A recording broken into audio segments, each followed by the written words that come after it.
What's going on, guys? Kyle here with Hoplite Defense, back out here on the range. I'm bringing you a quick video on our carbine holdover target and how we like to use it. So if you look over my right shoulder, you'll see the carbine holdover target. You can also go onto our website and download and print it for free, take it with you on your next trip to the range. So what I'll go ahead and do is talk about the layout of the target, how we like to use it, and I'll run a quick demonstration for you guys. So when we look at the target, we can see on the left side, we have a 2-inch box with our logo in the center and a scale extending down from there. We can look at these lines from dead center down to the bottom of the box is going to be 1 inch. We have another inch, so 2 and 3. What this is going to be used for is learning what our holdover is. The scale is going to help us visualize what that holdover needs to be. So what I like to do is start at 3 yards, and then I like to start at a far, what I would consider CQB distance. If you use your rifle for something like home defense, then something you might want to do is look at the furthest shot that you might have to take within your home and use that for your far CQB distance. So what I like to do is start at 3 yards, hold dead center of the shield, and take 3 shots to see where those bullets are going to land. They should land, depending on what your zero is, probably somewhere around 2 inches is what I've found for mine. I use a 50-yard zero. If you're using something else, you'll find that your holdover is going to be different. That's why we need to get out here and practice this. Then I like to push it back. Now again, remember that we are not looking to analyze how well we can hold the rifle up on target for using this scale alone. So for your far distance, if you need to take a knee, go ahead and take a knee, because we want to get a good shot group to see where exactly those bullets are going with holdover. Once we've done that, we can take what we've got visually over here and start applying it to the boxes on the right side of the paper. We can see on the top, we also have 2-inch boxes with a 1-inch darkened area. Our goal here is to get the rounds to land within here, but there's some little larger margin of error built in for as we progress through the drill. Going down to the next row, the outer ring is going to be 1.5 inches across. Down to the next row, you have the 1-inch box only, and then all the way down at the bottom, we have some staggered 1/2-inch squares at the bottom, and I'll show you how we like to use those whenever we get to it. So what I'll go ahead and do is step back to the 3-yard line and load up and give y'all a quick demonstration on how I like to run this. All right, so I'm standing here at 3 yards away from our carbine holdover target. I have another camera pointed at the target, so we'll overlay that so that you can see where these rounds are going.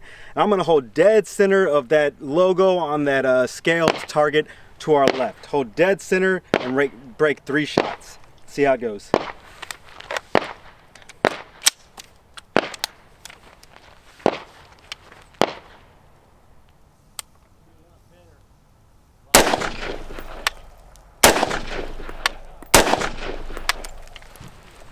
All right, so I've got 3 shots there on target, and they're looking to be about 2.5 inches low.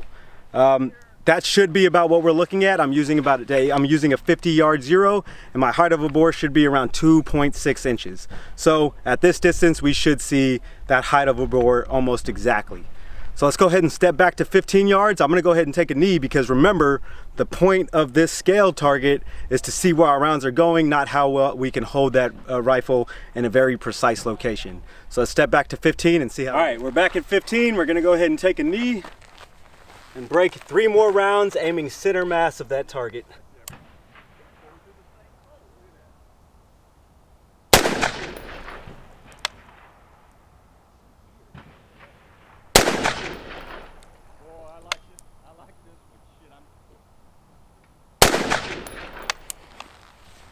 All right, I was a little wobbly on that last one, but we get a good idea of what we're looking at. Let's go up and check it out. All right, so we can see, and you probably already saw from our overlay earlier, that this was from 3 yards. We're about 2.5 inches low, what we should expect with the 50-yard zero and a 2.6 height over bore with this optic. And from 15 yards, we were sitting just over 1 inch low. That was that last shot that I called having been a little wobbly on.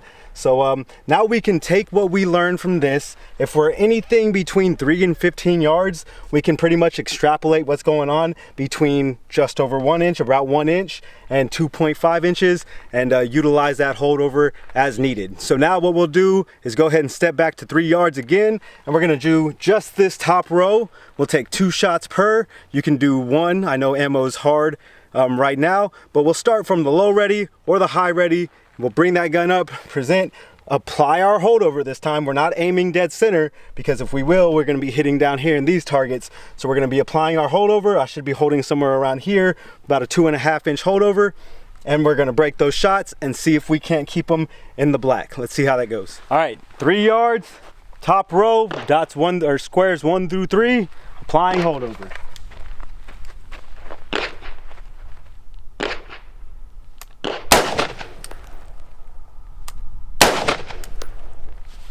Try it from the high. Ready?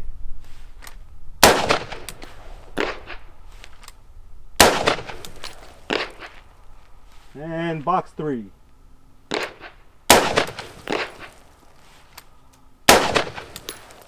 All right, we got a little bit out there on box 3, but that's all right. That's why we're doing this target, so we can learn what our holdover is and how we can apply it in real time.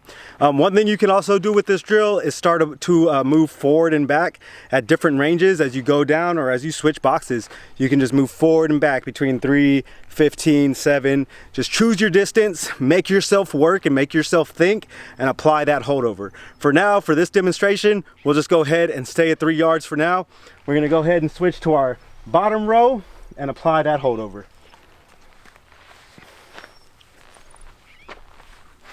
All right, boxes 4 through 7.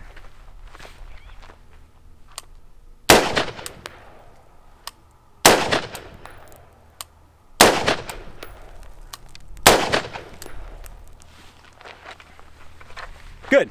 So we would just continue this for boxes 1 through 12. That is exactly what those boxes are for. And now we're gonna go ahead and move on to that bottom row where we have 1/2 inch boxes and they're staggered. What I like to do with those is use one presentation and apply holdover as I shoot each one. What it's gonna make us do is change our holdover as we go across so we don't get babied and go straight across, making it easier for us. Let's see how we can do. This one's pretty tough.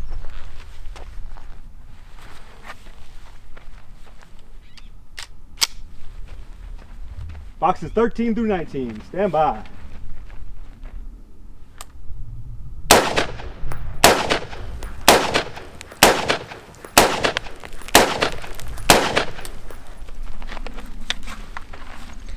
Good. So let's go ahead and check out that target, see where those bullets landed, and we'll wrap this video up. All right, guys, so we just got done demonstrating this carbine holdover target. And we can see up at the top, we got a little bit willy-nilly on this top right one on box number 3, but we started to clean it up as we started coming down 4, 5, 6, and 7. That's the reason for this target. That's why the boxes get smaller and smaller as we go. So we have a little bit room for error as we learn, as we pick it up and we get warmed up, and we can start really applying it. On this bottom row, again, the purpose was to make us think and have to change that holdover as we go across. We can see that we did pretty dang good. This one was almost out, but rest of them are sitting in there, and did a really good job holding over and changing those levels as we went across. So go ahead and jump on our website, print this target out, get out to the range and learn your holdovers.